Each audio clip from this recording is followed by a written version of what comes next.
to bring thousands and thousands of businesses and trillions of dollars in wealth back to the good old USA. He tries to coerce us from supporting Ukraine. We need to remember what this is. This is a war of aggression. Russia attacked another country. That's a blatant violation of international law. Oh, we get to go home a day early. You know what? I mean, the hardworking average American out there doesn't get to leave a day early. They need a government that's not incompetent.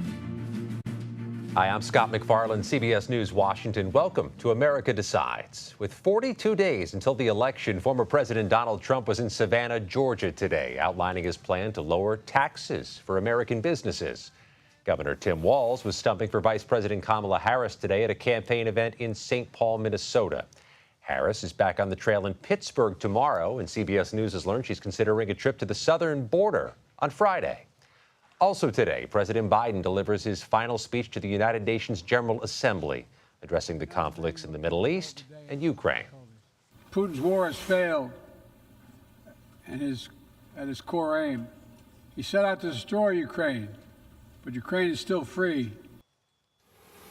NATO's Secretary General spoke to our Weijia Jiang about the president's speech and more. We'll hear from him ahead on America Decides. But first, Robert Costa and Aaron Navarro join us with the latest on the race from the White House. Robert, let's start with you. We know Donald Trump was pledging an economic-focused speech today. How much of the speech was focused on the economy? Great to be with you, Scott, from here in battleground Georgia. Former President Trump came here for the first time in about 2 months because this remains a contest that's up in the air based on my conversations with strategists and advisors to both candidates. And you see former President Trump talking about his trade message today a few miles north to the east in Savannah, Georgia. And you have him trying to underscore to the working voters in Georgia and elsewhere that his policies on trade, calling for more tariffs, are going to protect workers. And this comes as Vice President Kamala Harris is making her own overtures to working voters in Georgia and elsewhere, trying to lock arms with labor, whether it's the UAW or others.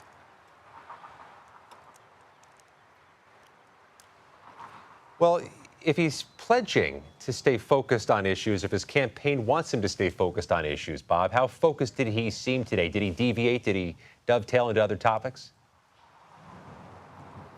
As usual, Scott, he definitely dovetailed. He went into some tangential issues, expressed some grievances about how the campaign has been run, about how Vice President Harris is proceeding with her own bid. And you have former President Trump at this point deciding not to participate in another campaign debate.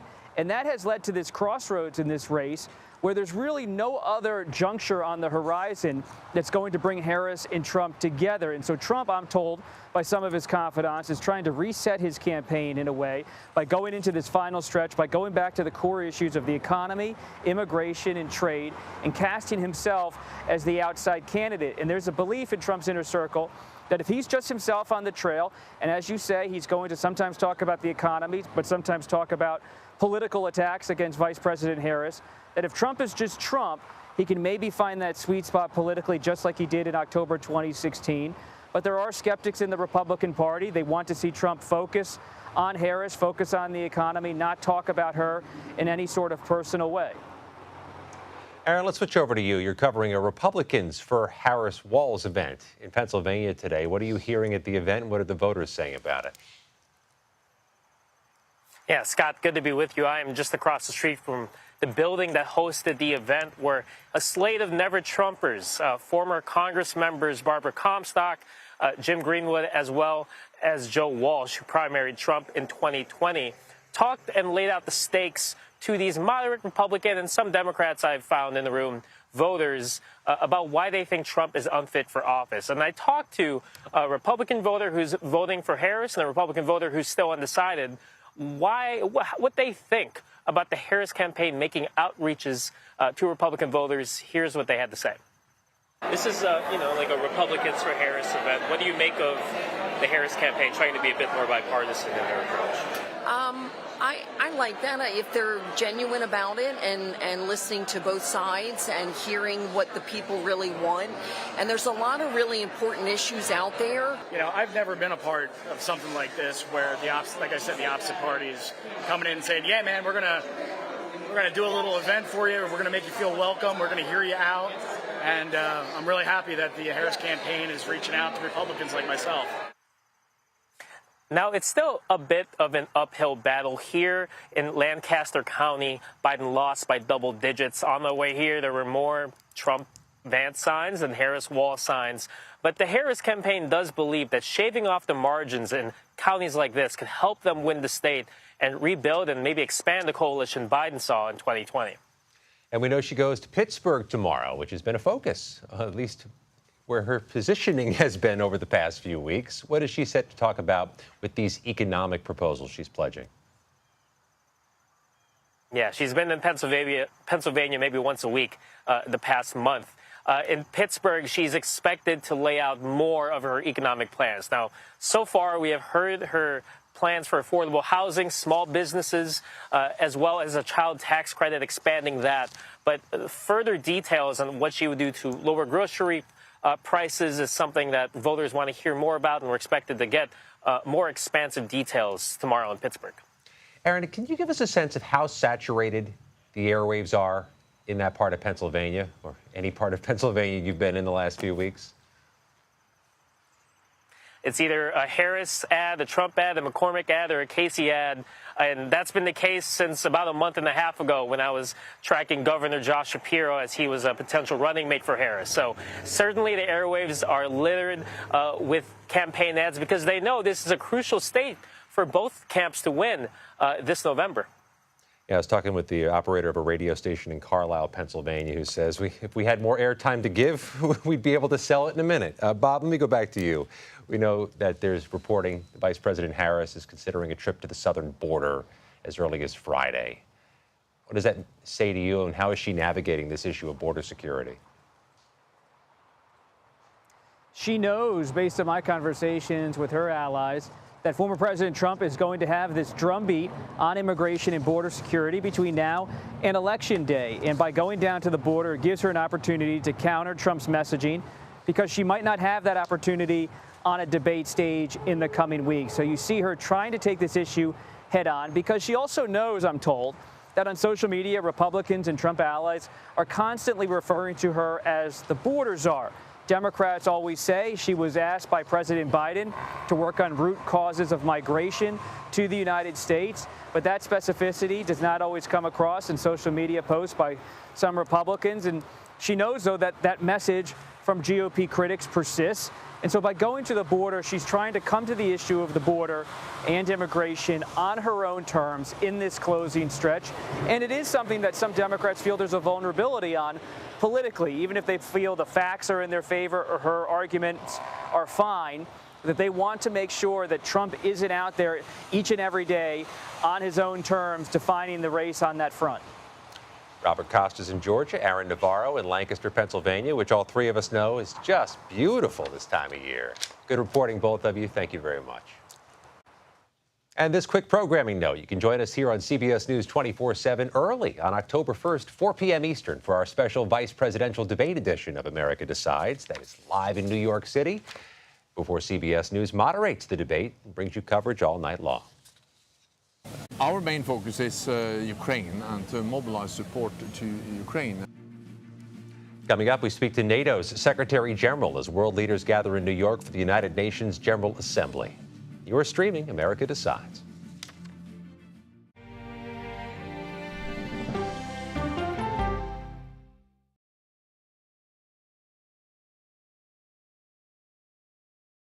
These are the stories. 1, 2, 3, go! Of we, the people. We're trying to generate our own hope. It's a huge deal. I'm enabling them to feel valued. Eye on America. Weeknights on the CBS Evening News with Norah O'Donnell. I had progressively fallen deeper into the world of online sports betting. The risk is the rush. What do you think is driving the spike in popularity? I think it's legality. If it's legal, I'm going to use it. There are ways to bet when you are 18. We've created an epidemic of child gambling. You can't walk into a male dormitory in a college campus without sports betting happening. It's America's most neglected problem. I used sports betting as a way to escape, when in reality, I'm choosing self-destruction. Whatever I had left, it was gone. The purpose of the industry is to get you to play to extinction. And that means until all your money is gone.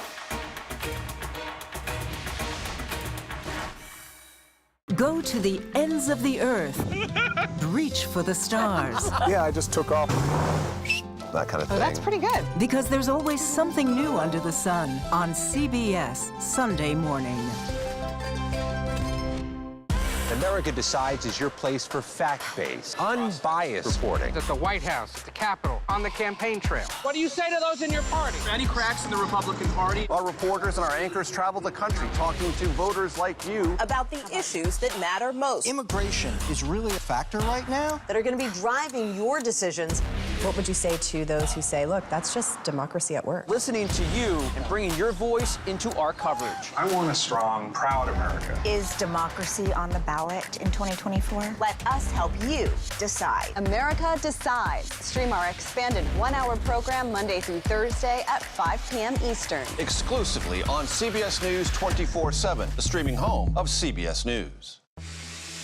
People with developmental disabilities were once sequestered by the hundreds of thousands in institutions. Many of our fellow citizens are suffering tremendously because lack of attention, lack of imagination, lack of adequate manpower.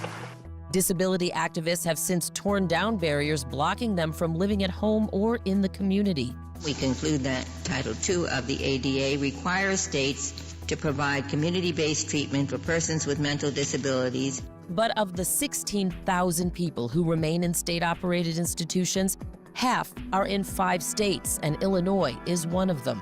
I don't want to live in the institution. It makes me feel discriminated against.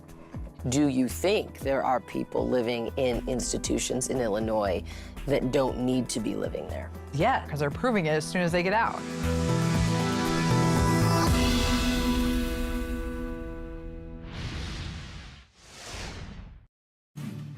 Welcome back to America Decides. In his final speech to the United Nations General Assembly, President Biden said he sees the world's challenges, but has hope there's a way forward. He also emphasized his support for Ukraine in its war against Russia. The good news is Putin's war has failed, and at his core aim, he set out to destroy Ukraine, but Ukraine is still free. He set out to weaken NATO, but NATO is bigger, stronger, and more united than ever before. Weijia Jiang joins us now from the United Nations in New York. And Weijia, we know you spoke with the NATO Secretary General about a range of issues today, including the war in Ukraine. What did he have to tell you? Yes, we did, Scott, and we spoke to him shortly after President Biden delivered his remarks, which really was an effort for the president to cement his legacy on foreign policy. And not only did Biden speak about Ukraine, but he also touched on all the things that the administration has done under his leadership, investing in climate change and trying to broker a ceasefire in Gaza. But with regard to Ukraine, which of course is the Secretary General's main concern here, he did talk about Biden's leadership in this effort and what he's looking for in the next few days, especially as President Zelensky makes a speech before this group. President Zelensky has been very clear about what he believes could help him win, and that is the use of long-range missiles into Russia. Of course, you know what Putin has said about that. He said if, the West allows that to happen, then that would mean the West is now in the war with Russia. But you recently called his bluff on this because you said we've heard these sorts of things from Putin before. So do you not take his words at face value here? He has threatened us again and again since the start of this war, when we delivered advanced artillery, advanced battle tanks, fighter jets, and now he threatens us again. He tries to coerce us from supporting Ukraine. We need to remember what this is. This is a war of aggression. Russia attacked another country. That's a blatant violation of international law. According to international law, Ukraine has the right to self-defense, and that includes also the right to strike legitimate military targets on the territory of the aggressor, Russia. Some allies have no restrictions on the use of their weapons. Others have imposed some kind of restrictions, but also those allies have actually loosened the restrictions over the last months. I welcome that, and also welcome that we have an ongoing consultations on this issue in NATO. But from your view, do you believe that Ukraine should be able to use these long-range missiles? I believe that what we have seen so far, that some allies have loosened the restrictions, is the right way to go, and I welcome that we continue to work on these issues. The challenge is that in a war there are no risk-free options. But I strongly believe that the biggest risk will be if President Putin wins, because that will send a message to him that when he uses military force, he gets what he wants. And that's also not only a challenge for Europe, but also something we will see in Asia, because the war in Ukraine is followed closely in Beijing. So as the Japanese Prime Minister actually told me yesterday in a meeting, what happens in Ukraine today can happen in Asia tomorrow. So this is about standing up for international law and prevent authoritarian regimes from believing that they can get what they want by using military force. We have seen President Biden be convinced on the Abrams tanks, on the fighter jets, and change his position. Will you try to convince President Biden to change his stance on these long-range missiles? Well, as I said, this is part of an ongoing conversation among NATO allies, and also the United States has loosened its restrictions because not so many months ago, Russia opened a total new front. And until then, most of the fighting in Ukraine had taken place deep inside Ukrainian territory. But when the Russians opened the front in the Kharkiv region, the front line and the borderline was more or less the same. And of course, then it doesn't give any meaning to say that you cannot fire behind the front lines. And then the United States loosened up the restrictions on the use of their weapons. And I think it's absolute value in now seeing if there are so the potential of loosening up even more. But again, I think these conversations should take place among allies. That's the best way of addressing these issues. Of course, a parallel conversation is whether Ukraine will ever be able to join NATO. What do you say to that? Well, Ukraine should and must join NATO. They have made it clear they would like to join NATO. NATO allies have made it clear that they should become a member. So what we are discussing is not if, but when. And I think we need to understand that at some stage this war has to end. And when the war ends, we need to be sure that this is really the end. Of course, there is another conflict going on in Gaza, and NATO does not have a unanimous agreement, the countries, about the approach. So how would you describe NATO's view on how to end that war and whether a united front is necessary first? So we are deeply concerned about the escalation, the suffering, and of course that's also the reason why I welcome that the United States and other allies, the United States, Qatar, and Egypt have now taken initiatives or are working hard to try to find a peaceful way forward to de-escalate, to have the release of the hostages, but also, of course, a ceasefire. NATO is the answer to many problems in the world, but NATO is not the answer to every problem. And that is the message that President Biden sent as well, Scott, that now is the time to finalize that ceasefire agreement. And one other note, President Biden, even though this is not a political speech, did get a bit nostalgic, and he had a message to foreign leaders. He said that some things are more important than staying in power, and it's the people who matter the most. That, of course, is significant given the fact that he stepped down from the top of the Democratic presidential ticket, paving the way for Vice President Harris. Scott. Busy day at the UN in New York. Weijia Jiang, thank you very much. Sure. Keeping the lights on, at least through the election. Our Nicole Killian's on Capitol Hill with the latest on a deal to avert a government shutdown. You are streaming America Decides.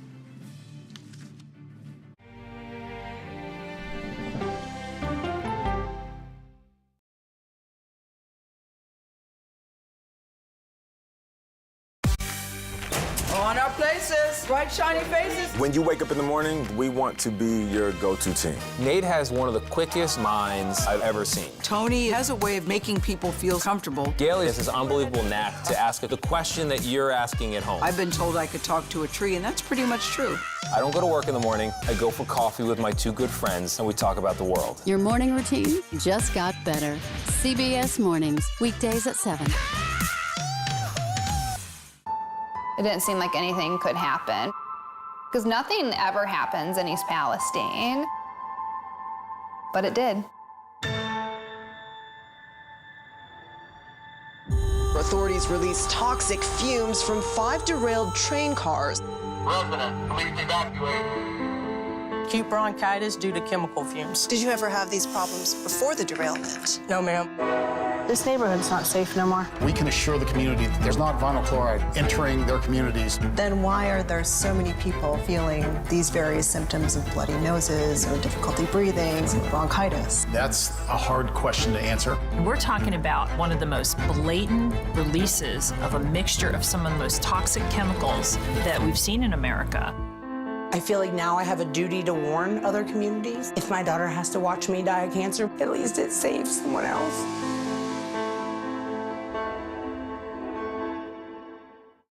This case. It's like a screenplay, something straight out of Hollywood. But it's not fiction. It's 48 hours. Human remains found this week. 4 families shattered. There's no physical evidence. The mystery would haunt investigators for years. There's some questions that have to be asked and need to be answered. Like a John Grisham novel. A gripping true crime original. 48 hours. Now streaming on the free CBS News app. Stories that inform. Or you can be really old at 60, and you can be really young at 85. Inspire. How do we unlock the power within ourselves to be who we want to be? And brighten your day. The best part of fame is making people feel good. Always send the people home happy. Make every day a little more like Sunday morning. Here comes the sun. Stream now on the free CBS News app. Hello, everyone, and welcome to our Dragon capsule here in space. Sightseers in space, the thrill of a lifetime. Seeing the Earth from space, it was so exhilarating. But the risks that come with the territory. There have been 4 fatal accidents. That's a 1% fatal accident rate. Might make you look before you launch. If you had 1 out of 100 airplanes falling out of the sky, we'd have a public crisis. Space tourism, now streaming on the free CBS News app. Welcome back to America Decides. We're following a very busy day on Capitol Hill today, where lawmakers are preparing to vote on a 3-month spending bill as early as tomorrow in an effort to avert a government shutdown next week. Additionally, the Republican-led House Foreign Affairs Committee today advanced an effort to hold Secretary of State Antony Blinken in contempt of Congress. Nicole Killian, my teammate, is here to talk about all this and talk about more. Nicole, let's start off with the state of play for this looming government shutdown. We know they need a pretty high threshold now to pass this bill. What's the latest you're hearing? Well, the latest is we still expect a vote on government funding in the House, a vote on government funding in the House on Wednesday in the House, and this is what we were expecting all along. But furthermore, we're expecting that could be part of the final rounds of votes in the House this week. They were supposed to be in session through the end of the week, but now it appears they may truncate that schedule once they get this government funding cleared. And certainly the Senate stands poised to move this bill forward. But it is still going to be a bit of a heavy lift on the part of House Republicans. You know, the Speaker had some difficulty just yesterday trying to get this measure passed through the Rules Committee, so much so it actually got pulled from the committee and will now be passed under suspension of the rules, which basically means that there's going to be a 2/3 threshold required for this vote, meaning that Democrats are going to have to step in and help Republicans out, which has kind of happened time and again with these continuing resolution agreements. And this is something that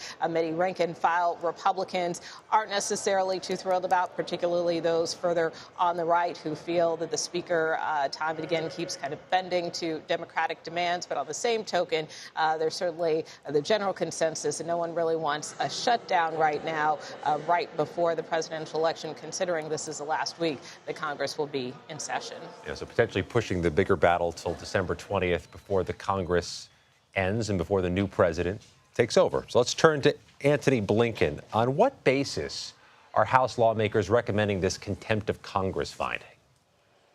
Well, this is something, and you very well know this, Scott. I mean, we have seen many attempts on the part of House Republicans to hold various administration officials in contempt of Congress or to take actions against them in light of certain policy differences and disagreements. In this case, we know that the House Foreign Affairs Committee has been conducting an investigation into the withdrawal of Afghanistan under the Biden administration. They put out a report recently over this, but the chairman of that panel, Mike McCall, has been trying for some time now to get Secretary of State Antony Blinken to testify, and Democrats, for their part, too, want to hear from the Secretary of State.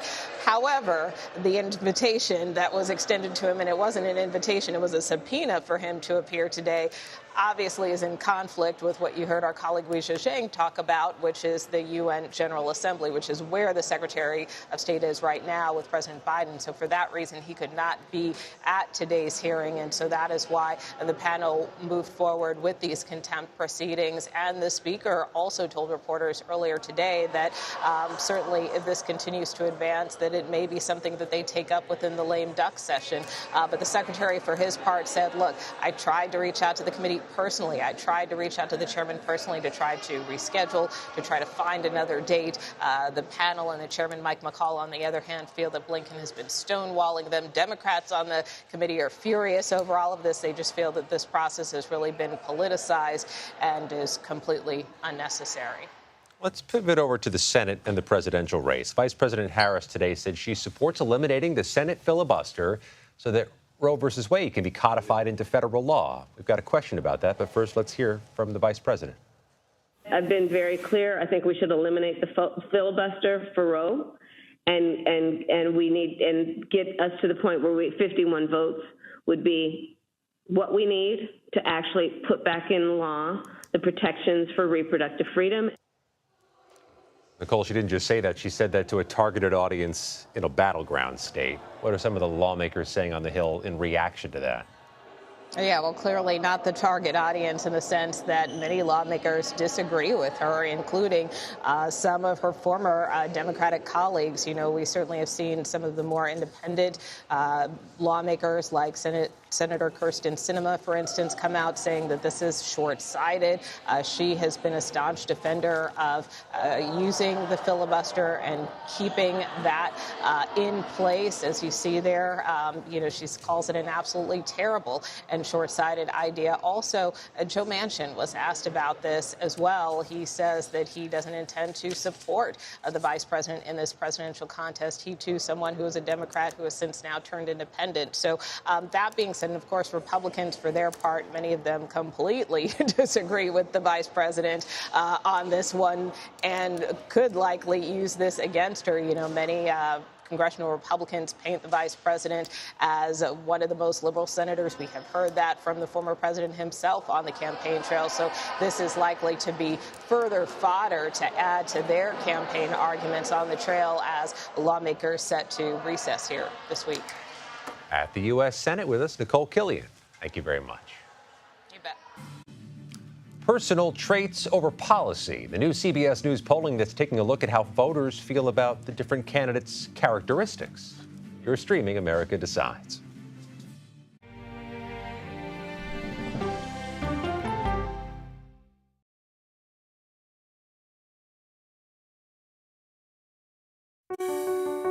Washington is the seat of power. National security, foreign policy, global economics, every story comes through Washington in some way. We bring some of the most powerful voices in America to the table. We don't just ask the questions, you have to go deeper. We try to understand what's at the heart of the issue we're talking about, to then come forward with solutions. Face the Nation on CBS. The justices ruled that Harvard and the University of North Carolina violated the Constitution. In the aftermath of the Supreme Court decision to end affirmative action in college admissions, uncertainty sets in for some students of color. Affirmative action really gave us an equal opportunity. CBS Reports explores the historic decision and what it means for those chasing an opportunity to change their lives. I knew that college was the ticket to break this cycle. The end of affirmative action, now streaming on the free CBS News app. America Decides is your place for fact-based, unbiased reporting. At the White House, at the Capitol, on the campaign trail. What do you say to those in your party? Any cracks in the Republican Party? Our reporters and our anchors travel the country talking to voters like you about the issues that matter most. Immigration is really a factor right now that are going to be driving your decisions. What would you say to those who say, look, that's just democracy at work? Listening to you and bringing your voice into our coverage. I want a strong, proud America. Is democracy on the ballot in 2024? Let us help you decide. America Decides on CBS News 24/7. Stream our expanded one-hour program Monday through Thursday at 5 p.m. Eastern. An original documentary from CBS Reports. AI is among the most world-changing technologies ever. Curing diseases, scientific breakthroughs, making lives better. They can help us with medical discoveries, scientific discoveries, doing better agriculture, having cures for things like Alzheimer's. It's also going to really transform the way we work. The uplifting potential of artificial intelligence is limitless. It gives you a friend, somebody to chat with 24/7 that is non-judgmental. He makes me feel loved and desired. And so are its downfalls. The problem with all this AI is that it's unpredictable and uncontrollable. The choices we make now will have lasting effects for decades, maybe even centuries. The ChatGPT revolution, now streaming on the free CBS News app. We are about to see American weapons in the hands of Mexican cartels. A gun pipeline to Mexico. We are arming the cartels. 100%, no doubt about it. Happening right under our noses. Who's doing something about this? Nobody. A CBS Reports exclusive. Most Americans have no idea that we are effectively arming the enemy next door. This is the story the American people need to know. Arming cartels, now streaming on the free CBS News app.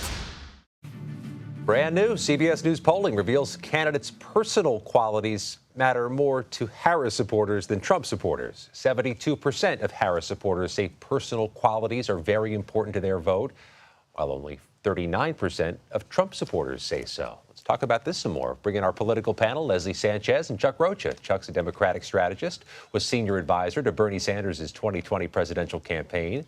And Leslie's a CBS News political analyst and Republican strategist. Well, that's a big difference, 72% and 39%. What do you make of the importance of that?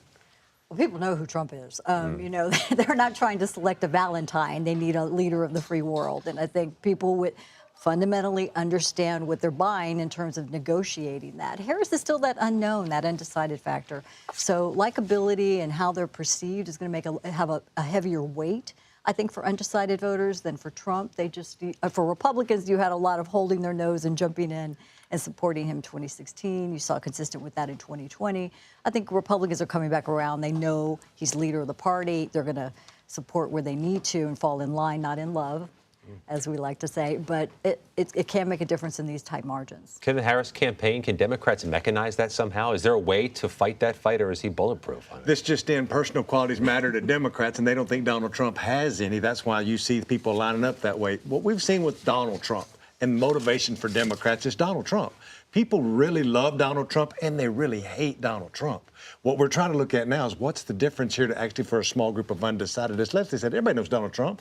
Everybody knows Democrats that are getting to know Kamala Harris, but it's baked in at almost 90%. There was more polling this weekend that said 90% of folks have kind of made up their mind, and there's only a small group of people in just a handful of states, like we were talking about off camera, that will actually make up the decisioning matter with just 1 or 2 points. So who do we think those people are? Let me start with you. Who's still elastic right now? Women voters. You have the Nikki Haley voters, right? They didn't necessarily come on board. They were really frustrated. You hear what these women talk about. I want somebody in the middle. Why can't I find somebody who's going to reach across, kind of harken back to establishment Republican, the golden days. They'll talk about Ronald Reagan. They felt that Nikki Haley filled that gap. They don't see that. They don't hear that. You don't see Nikki Haley on the stump for Trump. Something like that could really help close in those competitive races, I think, even down ballot, that kind of thing. They don't feel, particularly their issues are being talked about. A lot of women are talking about economic, but why aren't they talking about it in context of childcare, context of putting food on the table and grocery prices? So I think there's some area for movement on both sides, and it's advantageous for us to listen to those voters as opposed to assume it's an election like any other.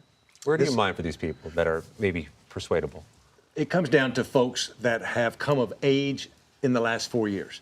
Folks who've been voting in every election have made up their mind. I'm working in over 20 congressional races and 3 Senate races, and we do focus groups and polling. Folks have made up their mind who are regular, what we call prime voters. There's so many folks who've come of age. There's 1 million Latinos in Arizona and Nevada that have come of age. Just one example.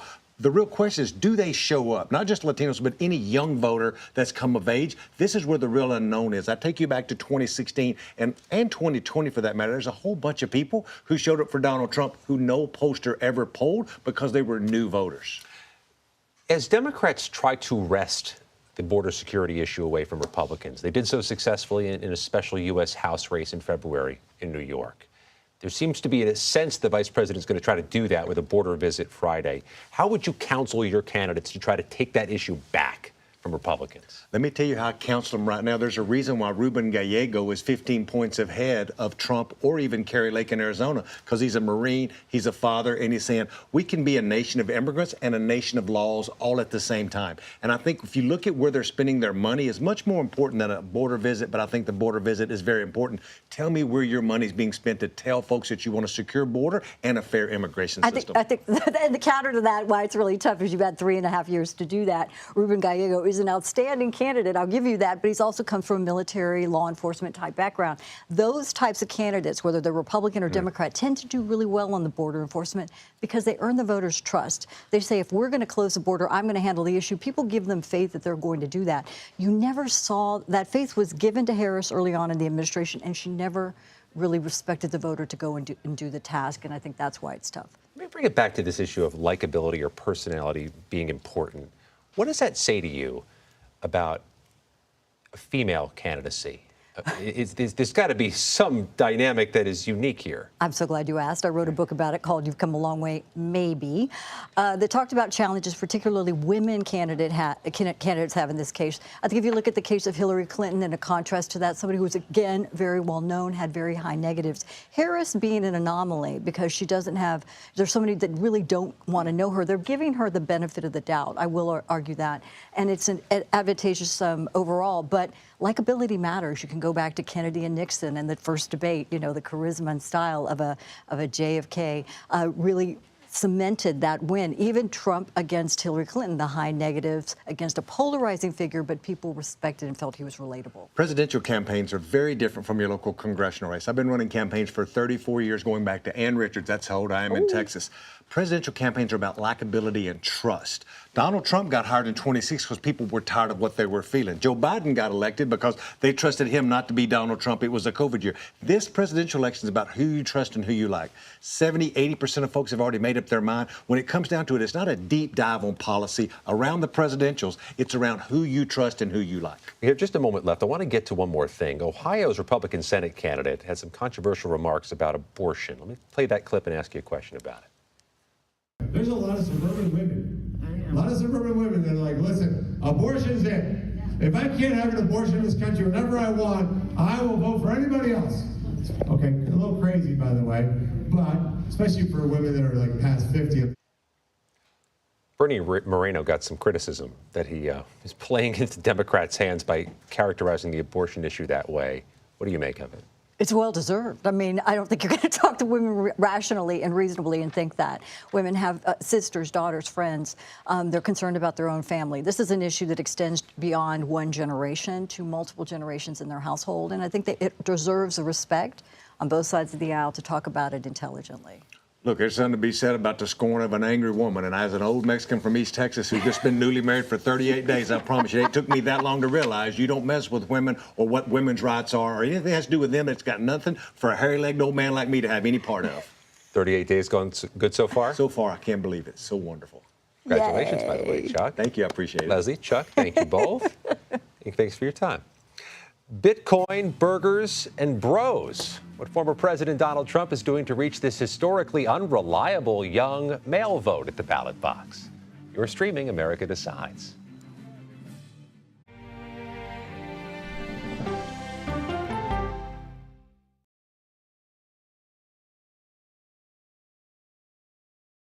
Go to the ends of the earth. Right now. We got something crazy. And reach for the stars. Here we are. Time. Yes, it's my comeback. Hey, this is pretty fun. But wait, there's more. Experience thought-provoking, I'm open to the idea of being a human being. innovative, and truly original reporting. Look through a telescope and go, wow. Because there's always something new under the sun on CBS Sunday morning. At this moment, terrorists could be plotting another attack. 9/11 triggered a counter-terrorist system that included a secret database. This person needs a closer look. A growing list of nearly 2 million people, including some Americans who say they're innocent. For 1 hour flight, I have to spend 6 hours to go and come back. CBS Reports explores the system, the people responsible for it, and those pushing for change. I'm not fighting against them. I'm fighting for them to do the right thing. The Watch List, now streaming on the free CBS News app. Don't miss true crime anytime you want, anywhere you go. With the 48 Hours podcast. Real crimes, real lives, real justice. There's some questions that have to be asked and need to be answered. Listen to 48 Hours on Apple Podcasts.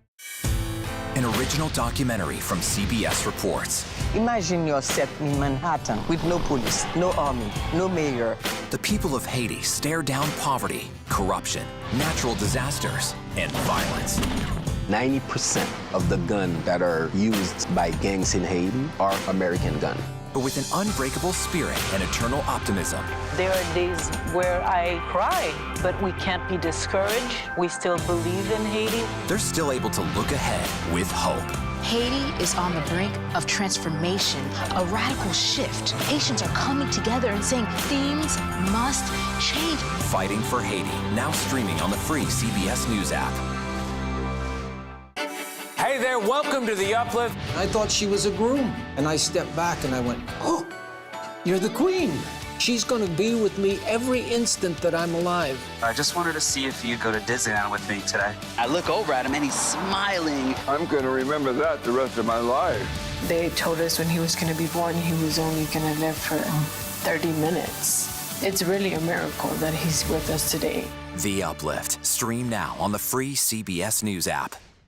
When you wake up in the morning, we want to be your go-to team. On our places, bright, shiny faces. I don't go to work in the morning. I go for coffee with my 2 good friends, and we talk about the world. Your morning routine just got better. CBS Mornings. A CBS News investigation. People looking for love, finding their life savings gone. This could happen to anybody. And sometimes losing their lives. Anything for love. Now streaming on the free CBS News app. Justice, yeah, can you believe it? You're a gangster. This is what we're reduced to. You know, No way. No way. Should we put them on now? Yeah. You know that's crazy. Podcasts like that one and UFC fights and cryptocurrency ventures. Donald Trump's campaign has made its mission to court young men, or as it's often called, to court the bro vote. For more on that, let's bring in Peter Hamby. He's host of Snapchat's Good Luck America. He's also a partner at Puck News, an exceptionally good writer and reporter. All right, Peter, walk us through how you define the bro vote, what it means, and what you make of Trump's efforts to court them. First of all, Scott, thanks for calling me a good writer. That's the most flattering thing I've ever heard on television. Thanks. Look, these efforts are obvious. They seem like they're working if you look at the polls. You saw that clip there of Donald Trump going to a Bitcoin bar in New York. Donald Trump has been talking up crypto. He's even got his own NFTs that he's selling out there. Young men are in polls more likely to own crypto. In polls, Fairleigh Dickinson actually measured this. People who own crypto are more likely to support Donald Trump. People who don't, more likely to support Kamala Harris. Look, polls are all over the place with young men and young women. We see mixed data. The Harvard Youth poll that came out today saw that Donald Trump is doing better among young men, but he's getting clobbered among young women. Other polls, like a CNN poll today, showed the delta among young people to be closer than the Harvard poll, which showed Kamala Harris winning 60% of the youth vote overall. The bottom line here, though, is there is a distinct and obvious drift among young men away from the Democratic Party since 2020. And Donald Trump is trying to exploit that by going on Theo Vaughn, by going on Lex Friedman, by talking to the Nelk Boys and Logan Paul. These are all YouTube/podcast audiences with an audience that very much over-indexes on young men. The bottom line when it comes to elections is that Democrats to win have to win 60% of the youth vote. Joe Biden did that. Barack Obama did it twice. Hillary Clinton didn't, and she lost. Kamala Harris is right on that line. And if she doesn't shore up young men just a little bit, it could be bad for her at the polls. The upside for her, though, is that the gender gap is so big, she could make up for any shortcomings among young men by her huge margins among women of all ages. In particular, in the Harvard poll today, a 38-point lead among Gen Z women. Scott. You host a pod. Is there something different or special about a podcast audience that makes them more desirable? Other than just a demographic group they represent that might be something you want. Is there something that connects a podcast audience with the guest more than doing a news interview or talking on the radio? I think one, if you are under the age of 30, you have completely come of age on social media, listening to content, news-focused or otherwise, that is fractured and splintered across social media platforms. And now, especially among podcasts. Podcasts, I feel like you have a closer relationship with the host. It's portable, but more to the point, young people just didn't grow up watching traditional linear television. They're watching live streams like this one, and they are watching video content on social media platforms, from YouTube to where I work at Snap. It's just that traditional media is completely outside the field of view for young people. And then you layer on top of that, podcast hosts, not me, but like a lot of them, they share a lot about themselves, and people feel like they have a personal relationship with those hosts. And it's sort of an identity marker in a way. If you listen to Lex Friedman, you're one of those guys who's just asking questions. Maybe you're a contrarian. That appeals, I think, a lot to young men these days. Time for one more quick question, Peter. What type of policies do you see them trying to target to get a bro voter? What resonates with them? Well, that's the thing. We talk about the bro vote. We need to break out the fact that, maybe in the case of some of these podcasts, you have a lot of young white men. Morning Consult did a poll of Joe Rogan listeners 2 years ago, Scott, and found that mostly white young men listen to it, but about a quarter of the audience is Hispanic. I think the thing is, a lot of this is branding for Donald Trump. He needs to talk more about the issue of the economy when he goes on these podcasts. Yes, there's a vibe. Young guys like Donald Trump. He plays golf with Bryson DeChambeau. He makes funny TikToks. He's anti-woke. The number one issue for young men is the economy. For young women, it's abortion rights. But for young men, it's the economy, prices, the cost of rent. Accessing the economy is a very difficult thing for young people these days. And so Donald Trump goes on these podcasts. He can act macho and talk about lowering taxes on Zins, but he does have to talk about the cost of living and really give people a why. Because, he can't just, I think at least, he can't just go on there and be like, hey, I'm a dude, vote for me. There's got to be a little more of a transactional policy element going on. Peter Hamby, we appreciate your time. Thanks so much. Thanks, Scott. As the world warms, are Americans taking the growing crisis into consideration when they vote? We'll discuss that after the break with some of our great CBS News reporters. You're streaming America Decides.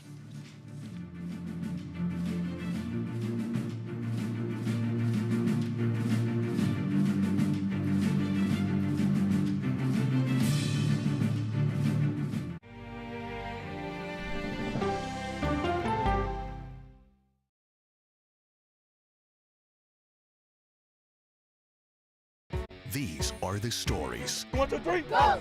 Of we, the people. We're trying to generate our own hope. It's a huge deal. I'm enabling them to feel valued. Eye on America, weeknights on the CBS Evening News with Norah O'Donnell. I had progressively fallen deeper into the world of online sports betting. The risk is the rush. What do you think is driving the spike in popularity? I think it's legality. If it's legal, I'm going to use it. There are ways to bet when you are 18. We've created an epidemic of child gambling. You can't walk into a male dormitory in a college campus without sports betting happening. It's America's most neglected problem. I used sports betting as a way to escape, when in reality, I'm choosing self-destruction. Whatever I had left, it was gone. The purpose of the industry is to get you to play to extinction. And that means until all your money is gone. Go to the ends of the earth. Reach for the stars. Yeah, I just took off. That kind of thing. Oh, that's pretty good. Because there's always something new under the sun on CBS Sunday morning. America Decides is your place for fact-based, unbiased reporting. At the White House, at the Capitol, on the campaign trail. What do you say to those in your party? Any cracks in the Republican Party? Our reporters and our anchors travel the country talking to voters like you about the issues that matter most. Immigration is really a factor right now that are going to be driving your decisions. What would you say to those who say, look, that's just democracy at work? Listening to you and bringing your voice into our coverage. I want a strong, proud America. Is democracy on the ballot in 2024? Let us help you decide. America Decides. Stream our expanded one-hour program Monday through Thursday at 5 p.m. Eastern. Exclusively on CBS News 24/7, the streaming home of CBS News. People with developmental disabilities were once sequestered by the hundreds of thousands in institutions. Many of our fellow citizens are suffering tremendously because lack of attention, lack of imagination, lack of adequate manpower. Disability activists have since torn down barriers blocking them from living at home or in the community. We conclude that Title II of the ADA requires states to provide community-based treatment for persons with mental disabilities. But of the 16,000 people who remain in state-operated institutions, half are in 5 states, and Illinois is one of them. I don't want to live in the institution. It makes me feel discriminated against. Do you think there are people living in institutions in Illinois that don't need to be living there? Yeah, because they're proving it as soon as they get out.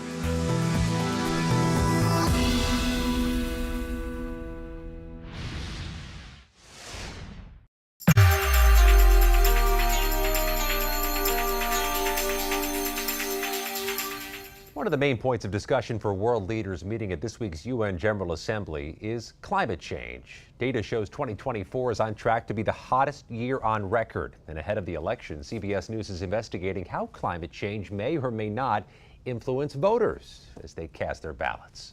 Joining us now is CBS News Philadelphia reporter Joe Holden, CBS News Colorado reporter Sean Boyd. Joe, let's start with you. Give us a sense of how climate change seems to be impacting voters in a particularly battleground area. Yeah, Scott, good to be with you. So we focused on New Jersey's 2nd District, which takes in Atlantic and Cape May counties. It is the Jersey Shore. And what we've noticed in speaking with not only voters, but also the officials who are tasked with mitigating high water events. You know what's happening at the Jersey Shore more and more is it could be a sunny, it could be a warm day, not a cloud in the sky, no tropical systems to speak of, and water is flowing from the bay through bulkheads. They say that their dry streets more recently inundated, and this is happening more and more because of what they are saying, rising sea levels. We spoke to both an engineer and the mayor of a place called Wildwood Crest. I feel like you're in the twilight zone because there's water in the street. Where is it coming from? Well, it's coming from the tide. The tide water is seeking its own level. There's been some patchwork installations done over the years. Not working. No, it's not. As we continue to get these storms and as we continue to get sea level rise, we're actually trying to plan ahead to prevent this. And this is years down, this is, to prevent. We can see it happening now, but it's only going to get worse as the years go on. So we're going to take the time now to address it. Yeah, Mayor Don Cabrera, they're saying they're acting now, but the question is, with NASA projections of a possible foot of sea level rise by 2050, is that going to be enough to compensate for those years ahead? You getting a sense from your reporting this is a pressing issue for voters as well? Because we keep hearing about this delta between interest among some people in this issue and how much political leaders actually talk about it. Is this an issue you're finding, or the political leaders are finding, actually resonates with the constituents, with the voters? Well, Scott, there seems to be, from our research, some disconnect. Let's talk about the congressman in New Jersey's 2nd District. His name is Jefferson Jeff Van Drew. He was a Democrat in 2018 and then did a party flip in 2019, and his voting record on pro-environmental legislation. Remember, these are parts of New Jersey very in step, very in tune. 2/3 believe that there is an effect due to climate change on what they are looking at and dealing at, weather related. Now, Van Drew's record goes from 90%. He's with the climate in 2018, 2019, and then it falls. It falls down to 3% just last year. We asked him about that scorecard. Remember, his votes in Washington, are they resonating? Are they in line? Are they connected to what we're seeing in South Jersey? Here's how he answered my question with that scorecard in mind. You mentioned my scorecard is not particularly high by some folks on some of the environmental issues as related to climate change and the coast. Well, how do you feel about that number right there? Not to interject, but that number itself doesn't sit well with you? It doesn't sit well with me, but in some cases, because I don't think that the baseline that they use is necessarily accurate. Now, in fairness to the congressman, he defended his stance. He said that he is against the forcing of electric vehicles. He believes that the IRA passed by Congress in 2022 indirectly supports China's boom in developing lithium-ion batteries, which, if there is a force to use EVs here in the United States, Jeff Van Drew wants that money, that business, that boom in the economy here. We should point out the IRA in 2022 did direct $70 billion for the development of that technology here domestically. Joe Holden, thank you. Stand by. Let's turn to Sean now in Denver. Sean, you recently interviewed a family of third-generation farmers who live in Colorado. How has climate change directly impacted them? You know, Scott, climate change is often associated with wildfires in Colorado, but it has also transformed our agricultural landscape. The ag industry is one of the top economic drivers in this state. And while water has always been a precious commodity in the West, as temperatures rise and rain patterns change, it's become even more so. And as a result of that drier climate, farmers like the one I spoke to, Mark Arnish, have literally altered the types of crops that they grow, planting those that are less water intensive. They've also gone high tech in an effort to conserve water, using this state-of-the-art technology to track how much water is in the soil and even how the crops are taking up that water. Arnish told me every industry, from farming to fracking, is being forced to adapt. Things are changing. We recognize it. We may want to ignore it for a long time, but it's real. But I also believe that the American farmer will rise to that occasion, and he'll be part of that solution. The oil and gas industry will be part of this solution. We all have a stake to play in this thing, and let's quit playing politics and let's get down to the science. Arnish, who is a Republican, says the science is indisputable, but he says many in his community are still climate deniers. Scott. Sean, what are you hearing from Colorado's legislators, those members of Congress who have some responsibility over this issue and over these districts? What are they saying about this? In the district I focused on, Congressional District 4 is solidly Republican. Trump won it by double digits in 2016 and 2020.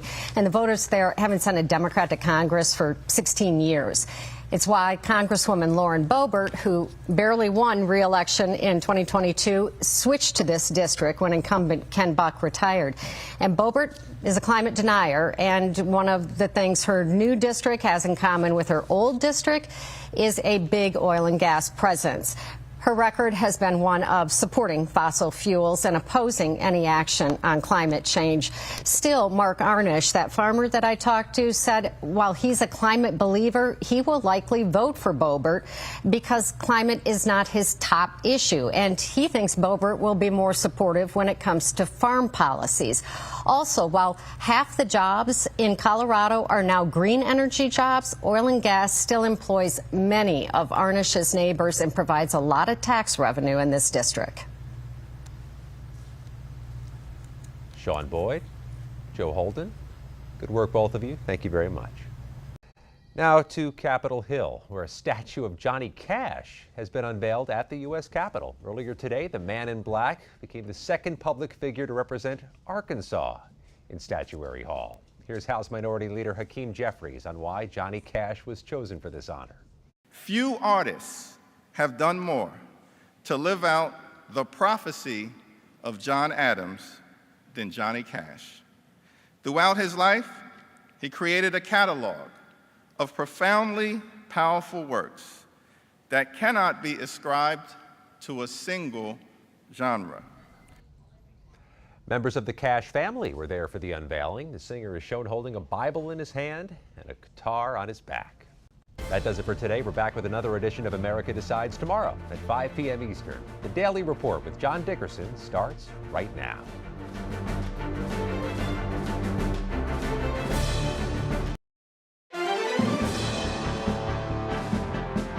Welcome to the Daily Report for Tuesday, September 24th. I'm Lindsay Reiser in for John Dickerson. His last speech on the world stage, President Biden touts his legacy of service at